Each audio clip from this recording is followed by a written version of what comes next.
5坪不到的工作室，没有冷气，没有高档硬体设备，有的只是一台老旧的裁缝机，陪着刘秋晴度过每一天。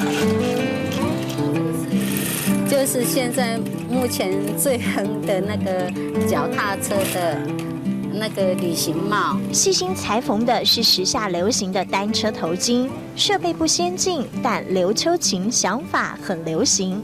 人生啊，本来我30岁尔啦，穿起来拢变50岁啦，哦，所以变成说年轻人都比较不接受，会再去设计创新。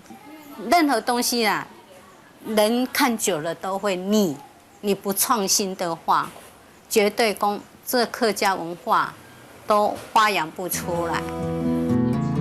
不希望看到客家文化逐渐消失，刘秋晴打开自己的创意点子，身上穿的是自己设计的客家服装，工作室里摆的也都是和客家花布有关的作品。这种是传统的牡丹花，它也代表富贵，啊，而且我是当高尔夫球帽，哦，帽没有，因为遮阳力很够。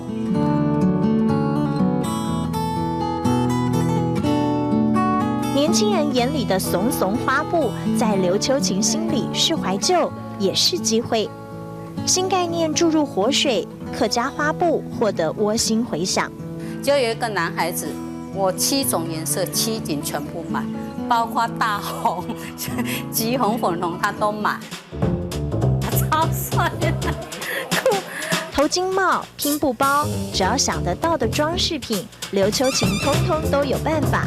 细致手工配上细腻巧思，客家精神先活了起来。我们那个客家服剩下的一些布料，再给它应用树叶的叶子的形状，一朵一朵拼上去，然后再利用客家花布去剪这个小朵的油桐花。